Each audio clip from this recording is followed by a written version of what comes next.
Jeff Robertson, Billy Ferguson getting together.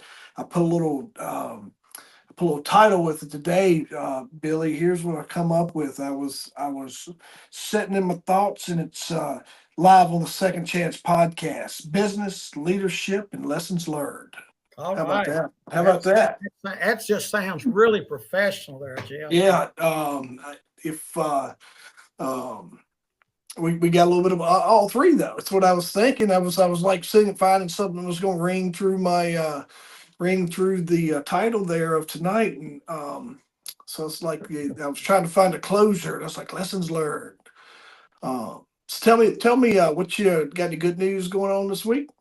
Well, I'm feeling good. I went to the cardiologist the other day and got a good report. So that's all. That's always good when you go to the doctor, and it's good there. So hope that at last. But no big disasters this week that I've heard about. So I think that's all good. And what about you? Have you had any work in the last 2 weeks? Any I have. I'm working on a local municipality's emergency operations plan. I'm about ready to finish up on that, and I've also got some reached out to another locality, and they're supposed to get back with me. And the locality I'm working on right now is giving me a couple other projects to work on. So you see, yeah, that's going real well, and so all government? all governments so Yeah. far. I want to work with you on how we can kind of you know manipulate that around to get into some private sector. I'm really excited about the circus comes to town, because I think that's one that we can really utilize to get into to the private sector. And I was watching a program the other day, and I was going to try to remember that, tell you what it was, but it was kind of like what you and I have talked about before, that we're ingrained in stuff, and we think it's kind of mundane, but other people love to hear that story. So I think I that's never, Billy, I never realized because I started to, I took a lot of things for granted.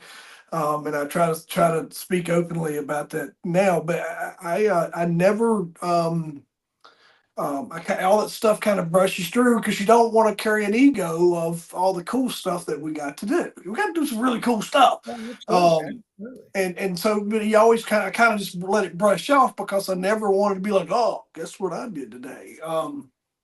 But other people are like, holy smokes, you blow their mind. Well, I see that a lot of times. You go out and I was at dinner last night, and it was another family member there with me and my wife, and we got to talking about just really how the political climate is today, and with the Doge, and we were talking about jobs. And this person worked for the federal government, and they wasn't sure their job was going to be safe, and they was asking me about the consulting stuff that I'm doing and how I got into it, and you know it was like that question turned into a 30-minute conversation Yeah. of how how did you get your first gig, how did you advertise, and how did it work, and how did you same conversation you and I have had. How much do you charge? How do you know when to charge or when not to?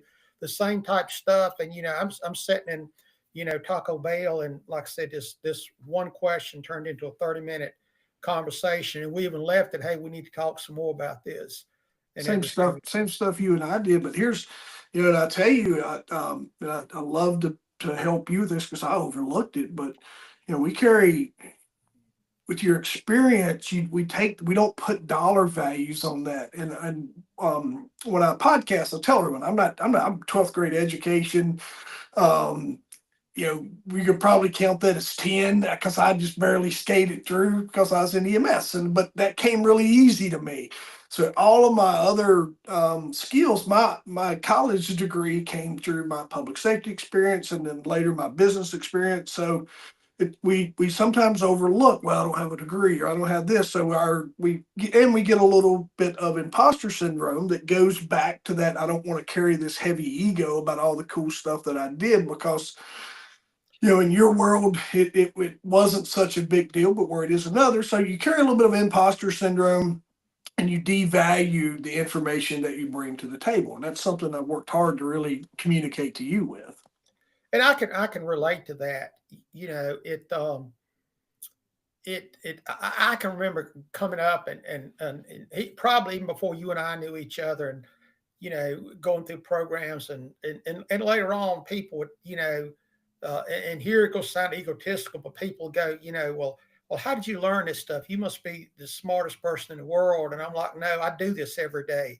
Yeah. It's not a day that I don't go by it. I don't read something, watch a commercial, look at an article, in my chosen profession, and I still do that.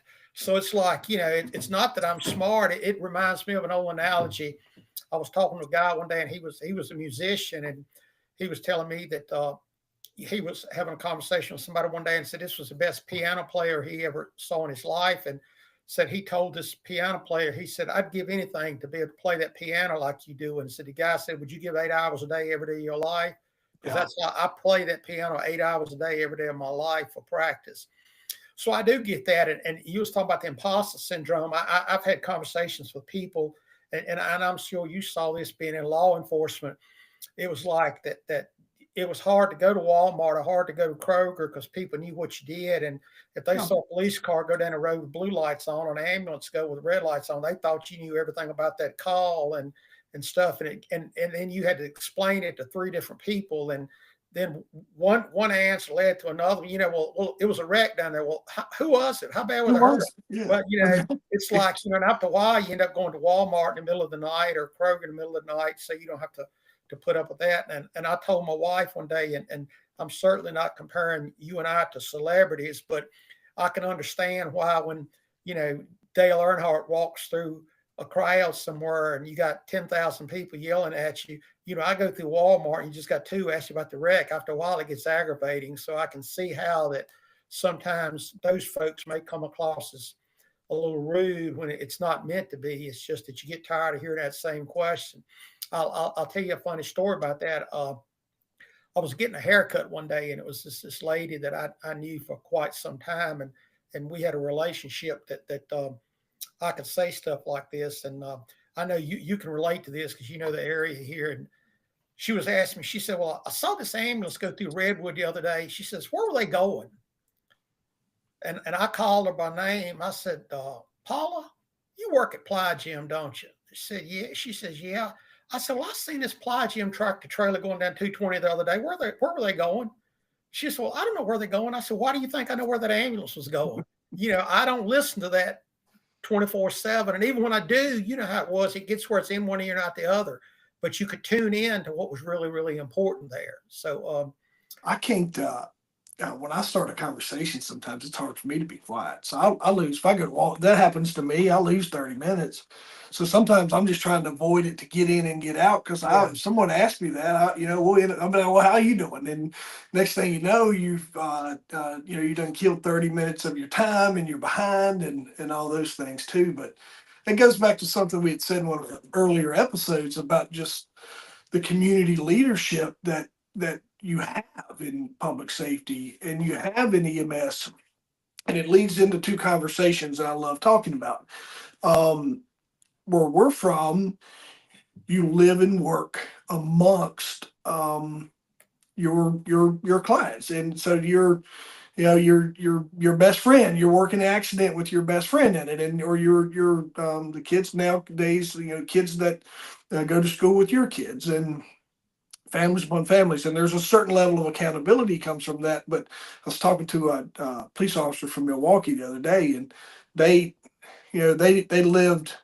They didn't send their kids to the same school, and they lived in a different part of town. They still lived in the city, but like they had lived in a different area. So it was they were left, and there's so many people there. But then when you look at other areas where you don't you live somewhere else and then work in an adjacent city, so you're able to kind of leave all that positive and negative of your job in the city that you work and come home and be a family person or mom, dad, whatever you need to be, but you don't bring that baggage. So for us growing up is when we're in that role, it was 24/7. If you were out, you were associated with your job. You had conversations about it. You knew the people that you ended up, whether it's law enforcement or public safety. If you knew the person's house had burnt down, and they were friends in a lot of cases, and it impacted us, twofold, because not only are you having to deal with the incident, but you got the personal connection with the people involved.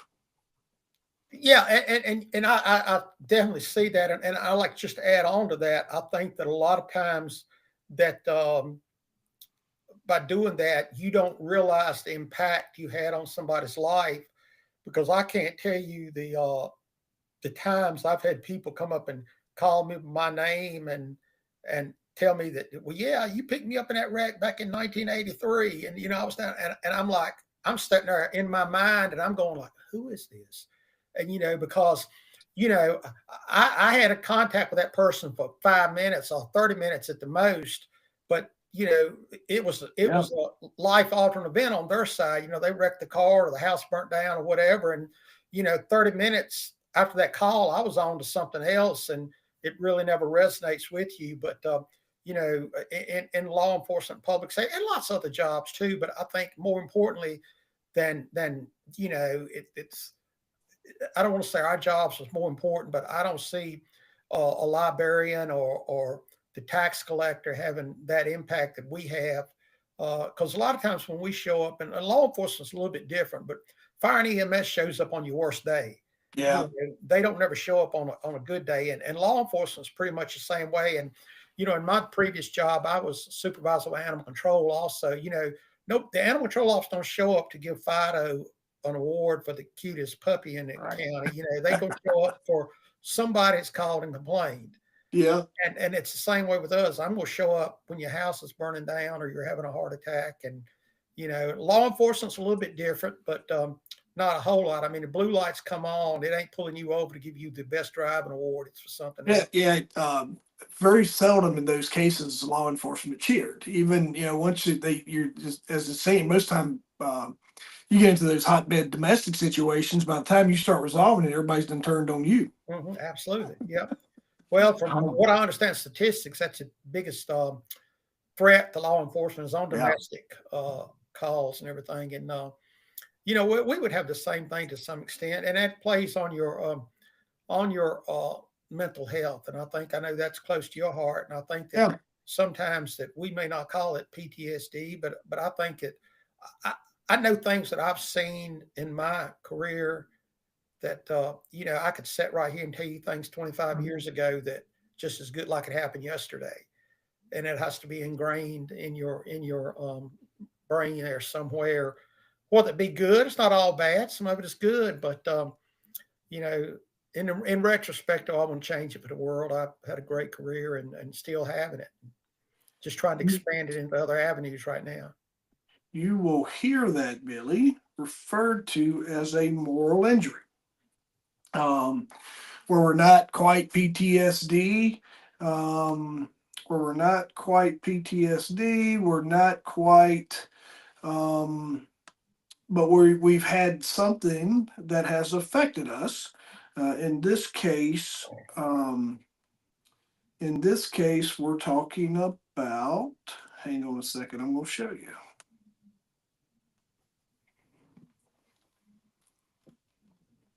You see that?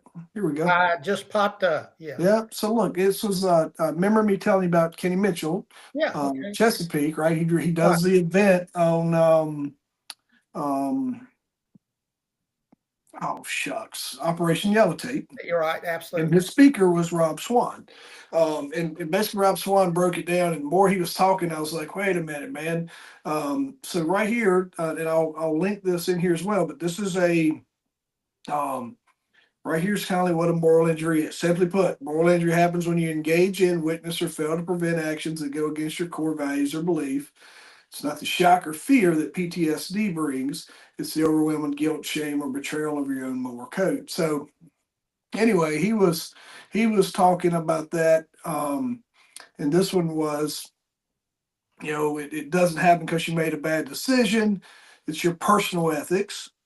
But you think about the soldier who's ordered to engage in combat knowing innocent civilians might be harmed, or the police officer who has to stand down the situation where intervention feels like the right move, but the law says otherwise. And then I throw it in some different things along just on the undercover side, things that you see. And but I think, EMS is exposed to everybody, law enforcement, EMS, both are exposed to a tremendous amount of life and death. Absolutely.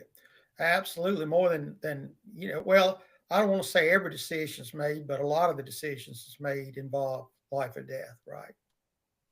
Yeah, I can't, who was I was talking to a guy that like manufactures for a living today, and we were just talking about. He was talking about how sometimes people don't get his job, and I'm like, "Nah, I understand what you do." And he's like, "Well, you're a business coach. How you know that?" And I'm like, I do law enforcement." And I said, "You can't put the bullets back in the gun." I said, "Just like lives depend on you getting your manufacturing process right." So I understand you have high standards, and um, you cannot lower your standards to meet expectations because there's a lot of risk that's involved with this product being right. Um, so he was like, really, I never realized it. And I'm like, it's, you guys welding something together is no different than, bullets in a gun for law enforcement. And then in the EMS side, just your vehicles, right? You're not carrying guns, but man, you're still blaring down the road at high speeds and negotiating traffic and all that stuff. Yeah, that kind of, segues into what I had spoken about earlier about transition from, the public safety environs to the business environs on like media attention. So one way, I think we have the advantage because even though we're not out in front of the media every day, we kind of got it in the back of our head that we could be Yeah. in front of the media every day. We're the guy that's doing manufacturing or the person that's driving the school bus or whatever it may be. They don't probably never cross their mind, even though it could happen.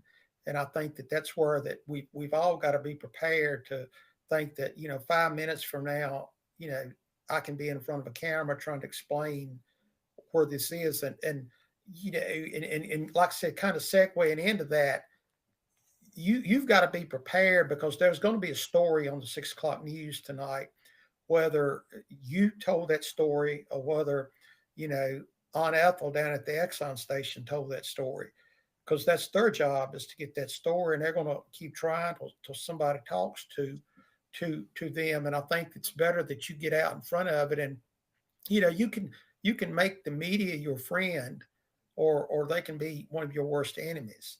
Yeah. And I think that's where it's good to build relationships with those folks, and just without tipping my hand here with some of the things that lessons learned that I've been involved in is so we go to this car accident or we go to this plane crash or whatever, you know, media is going to show up. So let's keep in the back of our head what we can do. So let's set up before they get here. So let's set up a media area. So now, and it can be, it ain't got to be nothing fancy. We can just say we're going to set up in the southeast corner of this field for this plane crash. But now you've got everybody corralled in an area. Now we've got the upper hand there, and let's make these guys as comfortable as we can. Let's make restroom access. Let's get them electrical connections if we can. Let's get them computer connections if they don't have it. Let's buy lunch if they're there for a long time. The more we do to that, they're human and have human uh, thoughts and needs. So the more we can cater to that, the closer we're going to be to them, and the closer it is to making our story positive. So that's some of the things we talk about in the circus comes to town is how to accomplish that. I was listening to the radio the other day, and when I say the radio, a scanner type radio, and somebody's yelling about the media's down there, the media's down there, make sure they don't come up here. Well, that to me, that's not the way to handle that situation, because you know that wasn't a very good impression to the media, because they're there to do a job, and they're gonna do that job, whether it makes you look in a positive light or whether it Yeah. makes you look in a negative light, because the media really has a lot of a lot of I guess you say a lot of power, and with the freedom of speech, and they're protected in the Constitution. Where mind your job's not protected in the Constitution, but freedom of speech is there. Yeah. So that goes back a long way, and it gives them a lot of just a lot of power there. So the more you can cater to them and make them your friend, and I'm not saying trying to put on, a facade to them, but really be true and make them your friend. Go out, before, call them into meetings before anything happens. I know you were a business owner, so call them into your business and do yourself. Here's what we do. And if you can, look at that as a positive, because if you can get that, it's a slow news night and they're putting uh, something about, Jeff's, you know, used appliances, and they're there on, man, that's free advertising right there you're getting, and look at it that way. So I always tried to reach out and do stuff like that. Anytime I had something that was newsworthy, I mean, I literally had built relationships where I had the cell numbers of the reporters, and I called them Yeah. and say, hey, we're doing this next week, and you send somebody down. And a lot of times they say we'll do what we can, and nobody'd show up, and a lot of times they would show up. So I think that's what you need to do. And again, not to tip my hand in that, but just kind of, I thought what you said segued into that a little bit. No, it does. But you also take me to a really great point is I grew into that relationship. I wasn't comfortable with that younger in my career, but and I don't think when you go back to looking at some of that stuff as we weren't necessarily exposed to, wanted to. My leadership did not want us talking to the press at all. So there was never any training um, until later in life, and you realize, like what you said, everybody's trying to do a job. So I think what I'd like to point out is, you know, in going through my own uncomfortableness is I could totally admit me at some point in time saying, hey, don't let the media come up here because A, I don't want to talk to them because I probably wasn't authorized to. But even if I was, um, until later on, I didn't have the comfort in just my training and mentorship and people being like, hey, don't, it's not bad. Just facts don't lie. Tell it, tell it like it needs to be told. Kind of like us sitting here now and recording live and just putting our thoughts out there on different situations. But I think what I'd love to see. Do you remember Kristen Chapin, Kristen Purdue, Sherwood City's PO for a handful of years? No, I don't. I don't remember that name. Yeah. She's been just somewhat. She came to our friends and I think her husband's a lieutenant or captain in the city still. But anyway, just like she was a really good educator for me on just her job and and just how she cultivated just everything you just echoed. When you were talking about it, I was like, oh, that'd be a great guest. So I texted her and I was like, hey, I want you to come on and talk media with me and Billy one night because I think that would be a ton of value. So hopefully she's watching live because she just can't get enough of this YouTube channel. But and heard what I said. But I would love to because she has some really cool insights and just how she did her communications and things like that, and to the point of where she was working on a little bit of a course at one point in time to just help other folks like you're talking about that are uncomfortable with their media relationships and then their communication in general. So you're that's a phase that's something that got overlooked. It's not most of the time the what do we call them, the glory hounds, or they don't want just everybody talk to the media. So a lot of people get pushed out of that until it becomes very relevant in the moment, and then they don't know what to do. Well, yes, and I think your position was a little bit different from mine because you work for an elected official, which Yeah. that may have reflected a little bit different. But I'll never forget a situation one time, and as far as I used to be uncomfortable talking to the media, and it was kind of like I had somebody tell me one time that just don't tell them anything that the general public couldn't see. So, if I'm at a wreck and, there's an ambulance there, there's a helicopter there, and, there's a fire truck there, it's probably been a wreck, on 220, they're already injured and will be transported to the hospital. Anybody riding by in a car can see that. So I've done my due diligence of speaking to the media. Uh, when instead of saying, here come the media, my thought would have been, okay, here comes the media, and where am I going to put them? Yeah. Not hold them down there and get them in this area. Can you talk right now? No, but let's I will come back to you in just a few minutes and do that, and then just give them what the public could see. and they're happy at that time. I think that they're just wanting a story to get on. Now, of course, they want as much information as they could give, but that may be all you can give them right now. Well, and that always resonated with me when I was talking to the media is don't tell them nothing that the general public couldn't see. And I don't, I know where we're talking about, they had a PIO, and a lot of the agencies do, but your size department with your budget, it's hard to allocate a PIO position to that, right? Oh, absolutely. And Franklin County even today doesn't have even a county PIO. Now they have a gentleman that acts as the PIO, and he's a great guy and does a great job. But he's actually in another position. He's just that's just another duty is assigned. He's not a formally trained public information officer, and he's actually the director of tourism. He's got the best voice. He's got the best he's got voice. the best voice and prettiest face, and it goes out there and does it, and does a great job. I'm not belittling. Does a fantastic job. He's a great guy, but it's not like somebody that's professionally trained. I know back, and we'll talk a little bit about the incident that brought up for the where I did the circus comes to town on that incident. That was such a big incident. They actually brought a PIO from the state police office in Richmond. It came up and they wrote everything was said. They wrote the press releases. They talked. They weren't out there in front of the camera. The political figures still got out in front of the camera, but they were just reading what somebody else had written. Yeah. And I think they protected both sides there. Yeah, because you had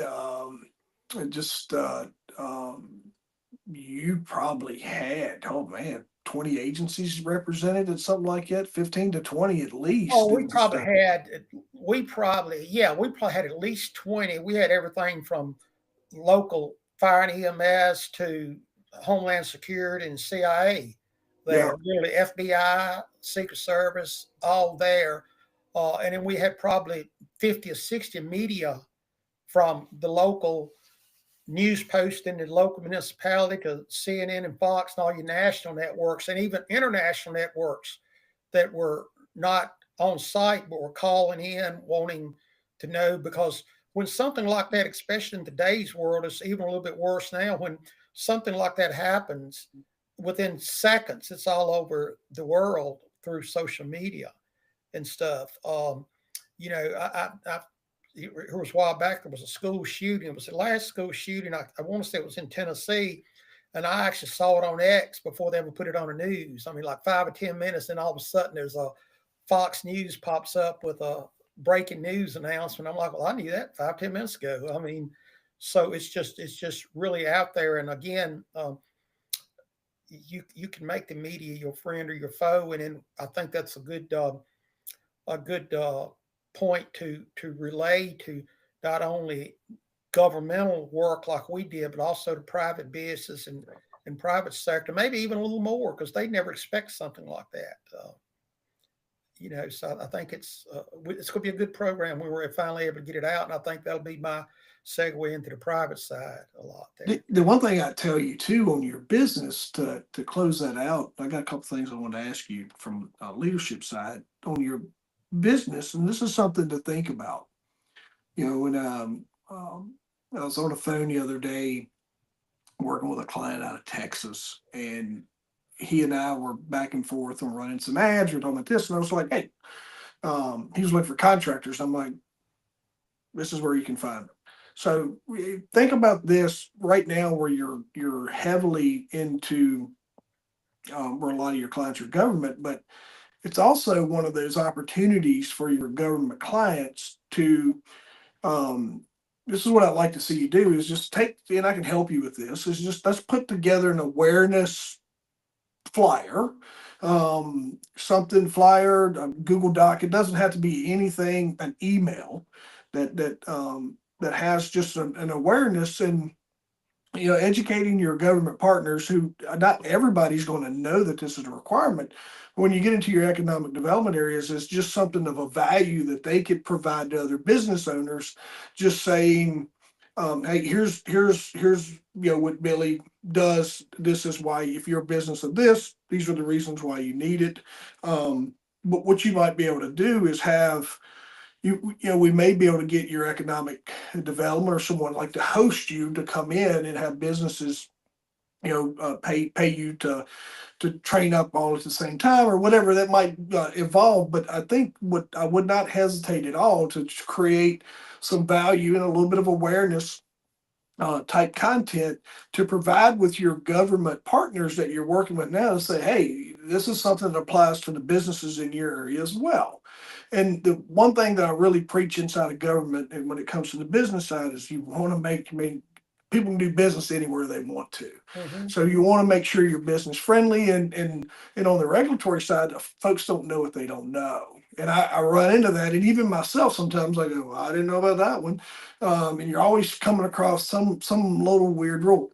Here's a good example of a weird rule. You know that gyms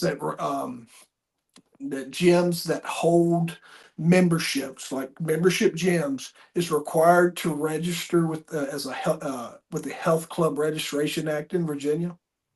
Never heard of the Health Club Registration Act. Yeah. Yep. So guess what? Fortunately, I worked with some folks that educated me on it, but that's not known by probably the majority of gym owners. And there's a hefty fine that comes with every month that you're out of compliance for however how many members you have. A significant fine.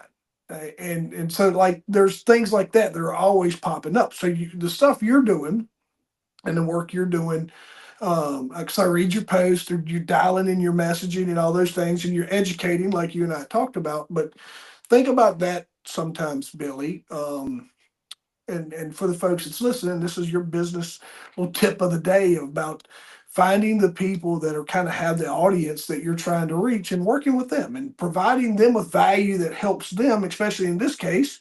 The government has the opportunity, or whoever that person is or department is you're working with has that opportunity to say, "Hey, let's get this out to everyone. Let's let everyone know what Billy does." But they don't have the content, you do. So give them something that they can provide. You have your email on there. If you have questions about this, here's somebody you can connect with or whatever. They might tell you no, but heck, I've been thrown out of places before too, right? Yeah, absolutely. Sometimes we're thrown out together. Uh, That's you right. know, Yeah, I've been thrown out together. I do see where you're coming from because we kind of had the same thing in my previous job where, especially when we go out to do like fire inspections or safety inspections and, you know, they wouldn't have the correct fire extinguishers or there wouldn't be the correct distances or the shelf wouldn't have the shelving, it's got to be so much travel distance to an exit. They would not know that. And the other one that really hit me was a lot was the tier two, what's called the tier two reportings under the CERCLA laws is that if you have certain product and you have certain reportable quantities, you have to report that to the local government. And very few places done it. Yeah. But yet it was something that was very important. It's actually federal law, but they didn't do it because they were just trying to be obstinate. They didn't do it because they didn't know they were supposed to do it. Nobody had ever told them. And I remember where this really shined a light on me. I was kind of like when I was learning it and really, kind of drill down in it. It was like, well, I don't know if they're supposed to report either. If they send a report, I put it in a book and I put it in, in a database. And then I'd have somebody call and say, well, look, Jeff Robinson sent his report in on, gasoline. Am I supposed to send one in too? Well, heck, I don't know, because I didn't know the report, the parameters you had to do that. And I since learned them. And I think a good kind of analogy to one you had is, have you ever went in a hardware store or a home improvement store and seen buckets of paint bigger than 5 gallons? Paint bigger than 5? Yeah. No. It's because they can't sell them. And so there is certain stores that can, but your typical Home Depot and Lowe's and your mom and pop hardware stores cannot do that. Mm-hmm. And what had happened several years ago, and I'll say several years ago, probably 25 years ago, there was one of these national chains came out with 6-gallon buckets of paint, but they were going to sell it for 5-gallon price. Well, they got fined a ton of money because they were advertising on TV and all this stuff. And the wrong person saw the advertisement and go like, dude, you can't do that. You can't sell 6 gallons of paint in one container. So they end up having to destroy all this stuff. So that's one of the things that most people don't know. So I could see that coming out of COVID. There's a couple things I was going to tell you. First off, when I separated from the county, one of the first jobs I landed was Home Depot doing freight. So I knew I can tell you what everything, how heavy everything is in there. We had to move paint like that. We didn't have to move any more than 5 gallons because this stuff was heavy. The other thing, COVID created this shortage. I was working with Kenny. We made hand sanitizer Kenny had a gas license, so we made hand sanitizer because we could get the products in. But what would happen is we would start off with this bottle. We started off with this bottle until it got empty. Done. They quit all the plastics and all that stuff where the boats weren't floating from overseas. That's why, like when you go to get ketchup, you're like, why we got ketchup in this bottle? Or you started getting caps, started changing on a lot of the things you were using. It created a shortage. So people were pivoting into where you normally bought this size or whatever. They couldn't get the container. A lot of your soft drinks went to those thin cylinder ones because they had so many of them. So it turned over a lot of product. But I could see those folks being like, well, we'll just do 6 gallons of paint. Buy 6-gallon buckets. We'll do that. And then here we are. Well, you brought up a good point there when you talked about getting in large quantities of product, and you talked about now we transfer it to a smaller bottle.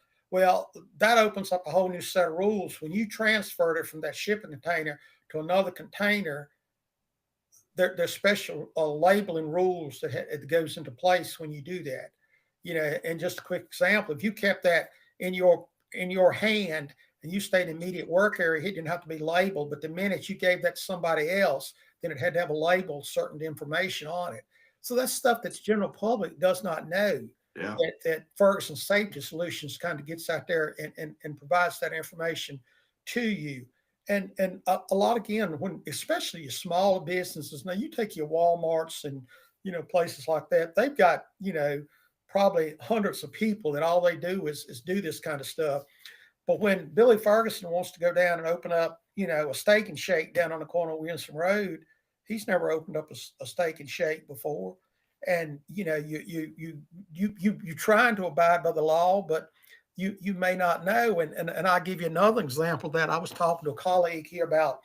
It's been about 2 months ago, and we were out at a business that I was doing some work with, and they were wanting to do some security upgrades, and I don't even remember how the conversation got above how it got around to this, but the guy said to me, he says, we got talking about building restaurants, and I think it was when the Zaxby's was coming into Rocky Mountain.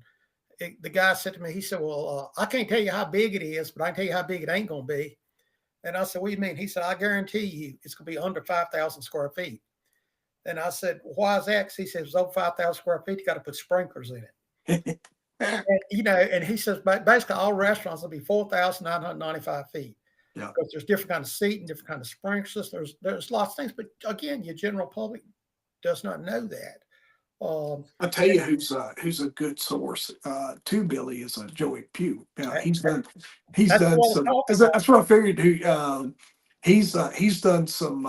And you're on my list of people. Sometimes I'll have, if I'm doing SBDC work or if I'm doing some government work or just whoever. But I've had panel openings come up. And they're like, man, we need somebody with this panel. And I'm like, what's for it? I'm like, I got somebody. So I called Joey. I'm like, hey, I need you to be on this panel. And so he's come in and sat, and he can have his own. Because especially with just restaurant knowledge and some of the stuff that he does. He just being able to consult with his company that he works for and lean into his knowledge will save you thousands and the repercussions of not doing it right. Well, he lived that. I mean, for his career, he lived that in that world. And again, it goes back to, I don't think people are trying to be obstinate about, well, I'm just not going to have this. but it's what is required by by by code. And again, when I go out and speak to people, look, I'm not coming in here telling you got to do this. It's your business. You do Yeah. whatever your conscience tells you to do. But I'm telling you what the Code of Virginia or the International Building Code says. And I'll shut up after this point, but I never really realized the importance of all that till one day I get this call from the EPA. And I was in my other career at that time, and I get this call, and they're asking me when the last time that this particular business had turned in these tier 2 reports. And I don't think they turned them in since like 2006. It had been like 10 or 12 years since they turned them in. Well, I found out they got a multi-dollar fine for Yeah. not, because they had an incident there. And basically, it's just like anything else. When you have an incident and it gets under investigation, the investigators look for everything. And now Oh, they're looking for this right here. And then I found, well, man, somebody is checking on these things, and it is important to have them and stuff. So, let's close with this because you got about 20 minutes. I got about an hour's worth of stuff I was going to ask you. Here's what I'd like to know. Two things. Is there any repercussions for like not being compliant in fire code? And then the second one is for the bit, and this is what I used to try to do it when I worked in W-2s and inside of businesses. I'd bring somebody in like yourself that would walk through the building with me and just say, "Hey, fix this, fix that." Like somebody like Joey, somebody like yourself, to where I would pay them to come in, and it's like, hey, just let me know what you're charging me, but I don't want to be out of compliance. Show me what I need to do to fix. And sometimes it's like, hey, move them put that flammables right here, get that fire extinguisher, have one put right here. And he would just walk through. Our fire extinguisher is always good because we inspected this regularly, but like just a building walkthrough for a business that does not know about this stuff, is that something you can do as well? yeah, we can do that. And you asked about repercussions. Certainly, it's repercussions, because one thing you'll hear a lot of localities say is, well, our county hasn't adopted the fire code. Well, counties and cities do not have an option to adopt the fire code. It doesn't matter that the board of supervisors voted on it, the city council voted on it. It is state law. The General Assembly voted on it, and every jurisdiction in Virginia is under the International Fire Code or the State Fire Code of Virginia. What you'll hear sometimes is people saying, well, it's what we voted to accept the fire code. Well, what they actually voted on is who's going to enforce the fire code. Like fire marshals is not required in Virginia. Franklin County is one of the few counties west of Lynchburg that has a fire marshal. Most, I shouldn't say most, but a lot of jurisdictions rely on the state fire marshal. Like, for example, you got Franklin County has a fire marshal. You've got Roanoke County has a fire marshal, but Montgomery County, which is the largest county population-wise this side of Lynchburg, doesn't have a fire marshal. Montgomery County? Montgomery County does not have a county fire marshal. It's enforced by the state fire marshal. They got the town Blacksburg doesn't have one. Town of Blacksburg, I think, does have one. Yeah, I believe, I got but the county because does. you got Tech, you got Yeah, proximity university. That's yeah, nuts. but and you don't have to have a fire marshal. But if you do have a fire marshal, then what they're doing is they are the ones that enforce the fire code. Like the state fire marshal, unless it falls under life safety code, like a jail, a hospital, nursing home, something like that, where the state fire marshal is going to come and inspect it, regardless of what you do at the local level. The state fire marshal is not going to come and inspect McDonald's in Franklin County because that's the locality's responsibility. So a lot of times that's what it is. And that's a long way of saying, yes, the state fire prevention code is law that has not only fines attached, but can have jail time attached to it. Class 1 misdemeanor is punishable $2,500 fine or 6 months in jail and or both.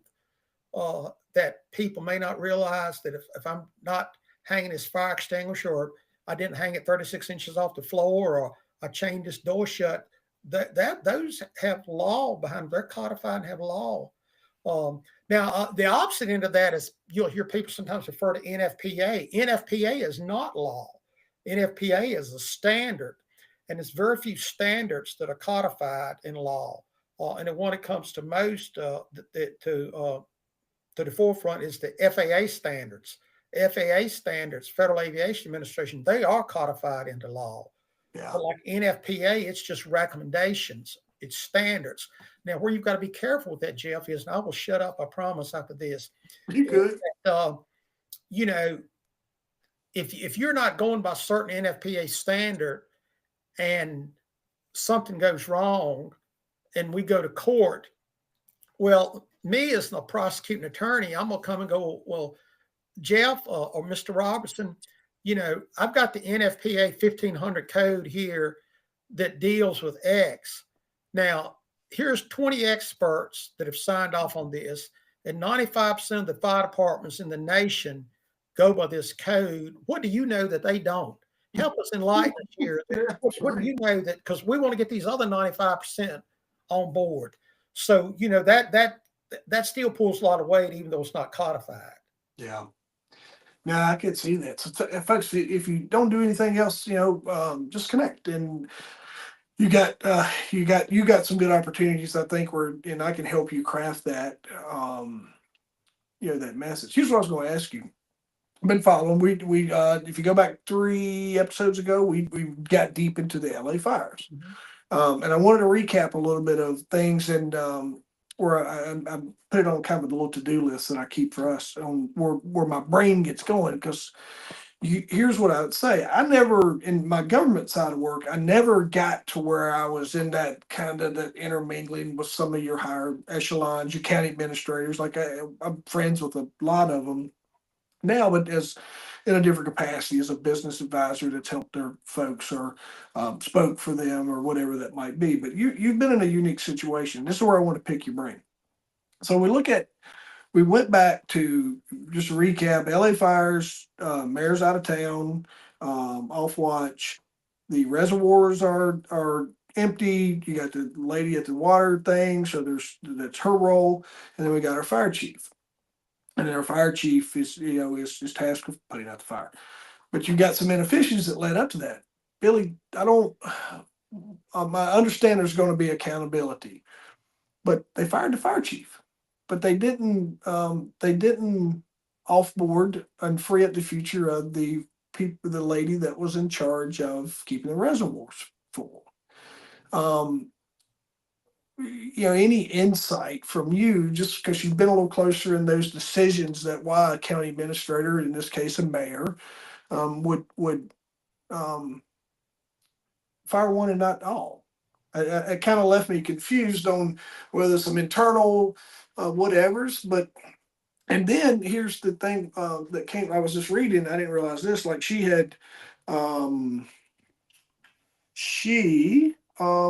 appealed on March 4th, and they denied it.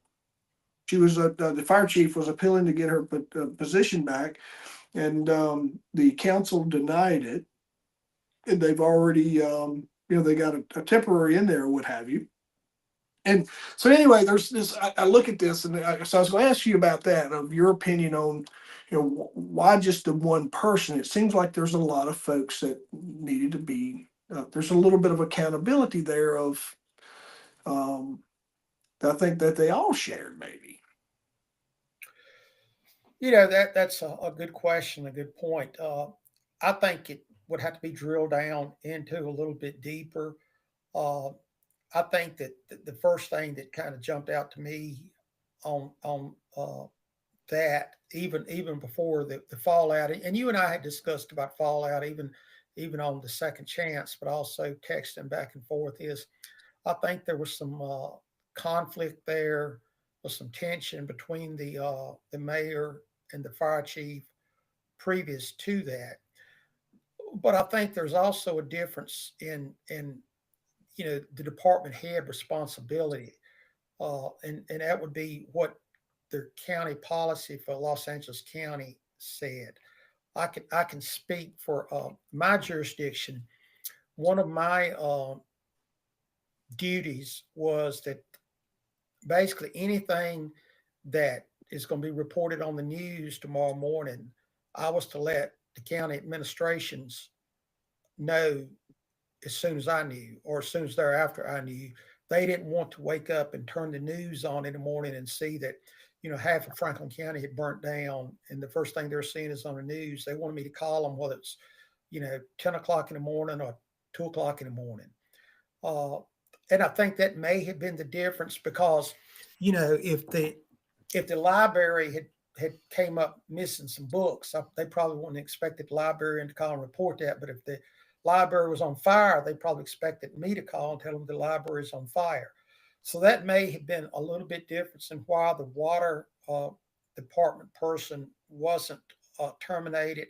I think that I think with the LA County Fire, they certainly was at a disadvantage from the start of that because they had, from my understanding, they had already identified insufficient water in parts of that area, and some staffing issues, maybe some apparatus issues.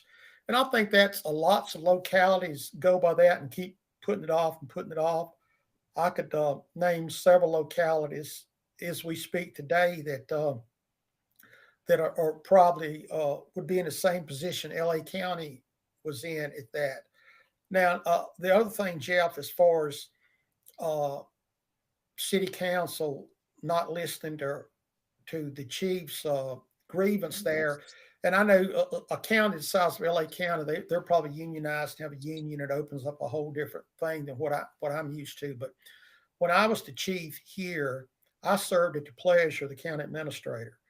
I did not have a grievance procedure. He couldn't discriminate against me, but he didn't, if he liked the Dallas Cowboys and I liked the Washington Redskins, he could terminate me, and it wasn't anything I could do about it. You knew that going in.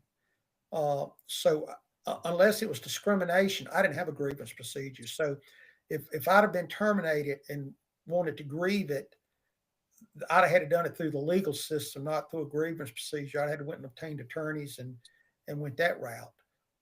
Fortunately, I was able to retire and I never got terminated for anything, but never been terminated from anything. But that may have played a little part in that. But I would feel comfortable in saying and have a high level of confidence that we haven't heard the last of that, because I think it will that will go to the legal system, certainly to the LA County. So let me coattail. Just you took me right where I was going to tell you because I looked it up. So the member with the water department lady, she was doing $750,000 was her salary, which was like a big deal. But here's the department's been implicated in lawsuits over its handling of water resources during the fires, prompting the LADWP board to approve $10 million contract with a law firm to defend against the claims. So her department, she's still on there, but then um, there are multiple lawsuits fired against the water department, but none against the fire department. The water department is getting the lawsuits. So when you look, I know it's hard to see the fire department in this case because they're responders and there's some laws that are in protection for that. So they're suing they're suing just for the inadequacies that had been left there. So I was just curious, like, um, I don't know if you've ever been in I don't know if there's heads has ever rolled in our departments, like it ever come up. I'm probably one of few that rolled. Um, but so I don't, when you look at that, but my curiosity was, uh,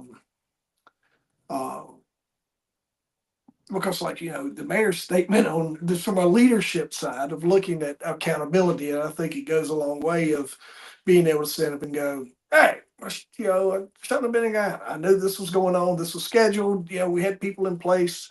My eyes are off. Obviously all the things.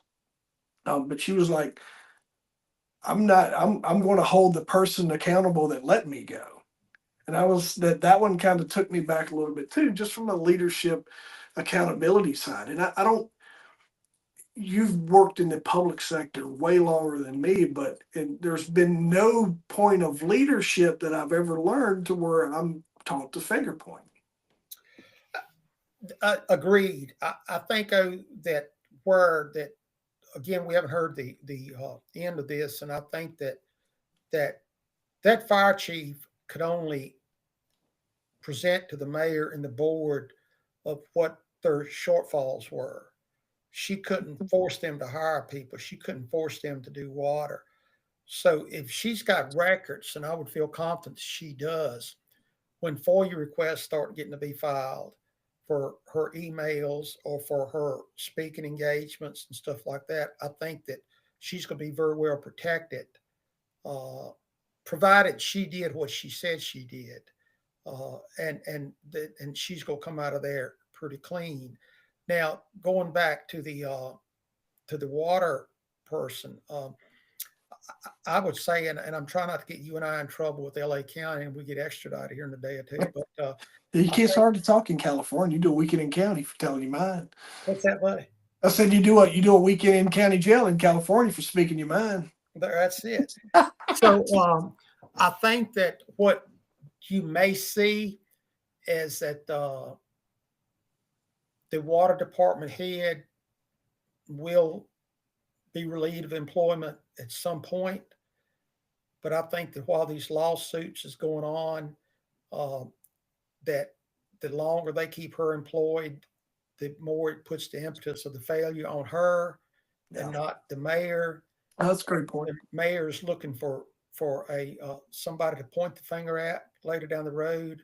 Where if you terminate her right now, that may come back to you may win the battle but lose the war, Yeah, uh, going I forward understand. there. And I think That's a great point. I think That's that's a what that's a you're really looking good at right point. now. Here's what was on my brain, like back in your person, right? And that's we had to do that.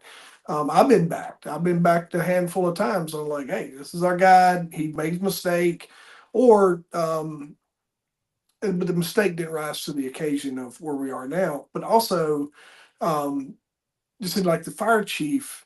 This is where I was kind of going back to like, all right, there's something else that we're missing here because she's someone like in all the facts that I've seen and just reading about it and just kind of in the scroll and what I've kept up with as if there's anybody that I feel like I could back in this scenario, it would be her. Be like, hey, she did her job. She responded based on what she had. She had all her things. She did this. They went to work. They called in resources. They followed policy.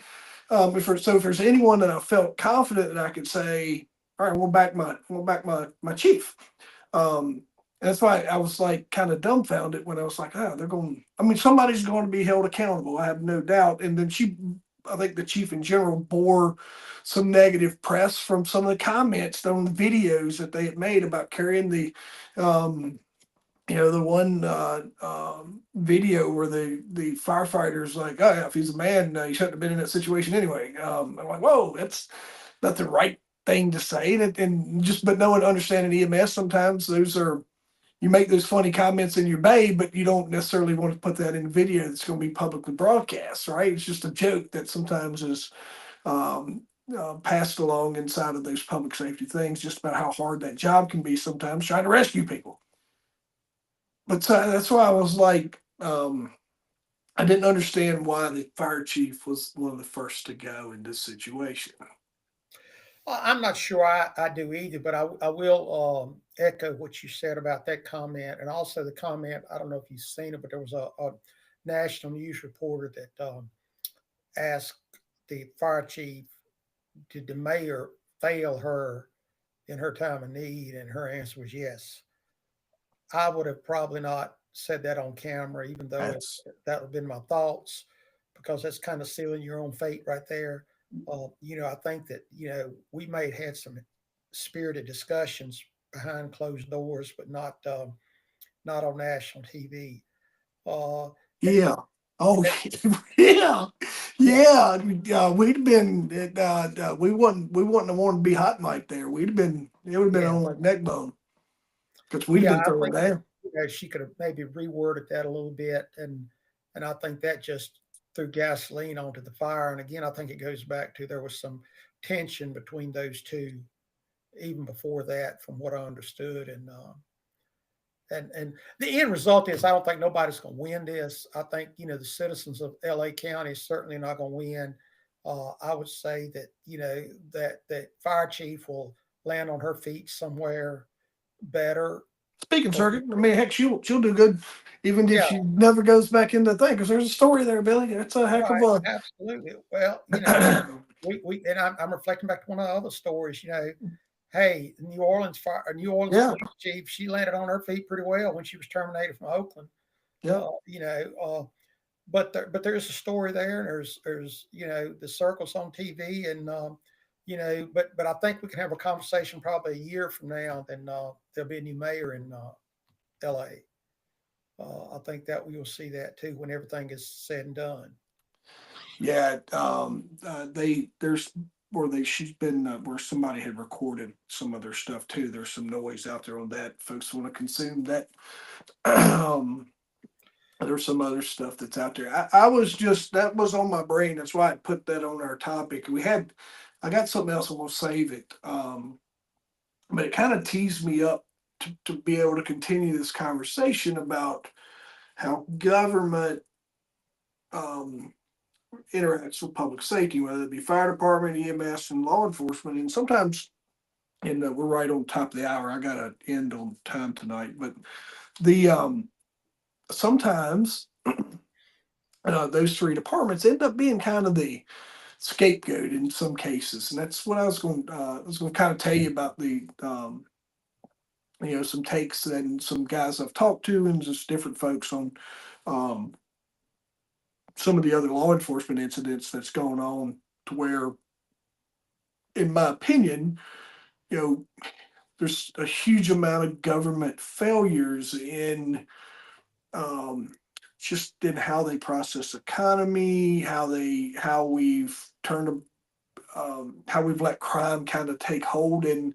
um, a lot of areas, and we've flowed fentanyl and opioids into every neighborhood. Ours, mine, growing up with you, it's we're all hit hard with that, and um, when the negative stuff comes with that, Billy, the first thing we do is we when law enforcement has to react in a negative way, gunshots, having to arrest a bad car, person gets. You see the downside of law enforcement having to use the force, and then it becomes excessive because it's they're trying to control the person, and they're over outputting their training in a lot of cases, but a lot of sometimes it excuse me, it puzzles me to why we that's overlooked, right? They give us that moment, and everybody's like, we're going,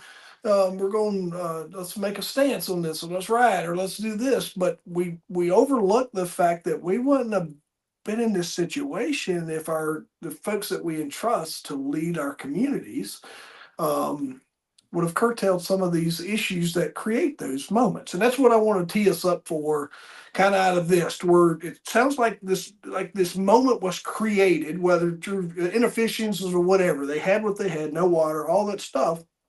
But then it leads to we grab I'm not saying she's like has done this stellar job by no means, but I'm just saying it seems like the fire chief is like that we grabbed that she went out earlier. I'm not saying she wasn't going to go out at all, but so it takes me into other things. That's where it's been kind of prodding at me a little bit on just how a lot of times this little minute failure that stacks into all these other little things, and you have this hotbed of crime, and then you throw opioids and drugs, and that starts to really poison and erode a community in there, and then what's judged is the reaction to law enforcement having to act, and or in the fire department having to act. So that's been on my mind. So I just wanted to tee you up for what I'd like to talk about in 2 weeks, Okay. and then and to get your brain working along the same side, and then how that all kind of compounds, because it,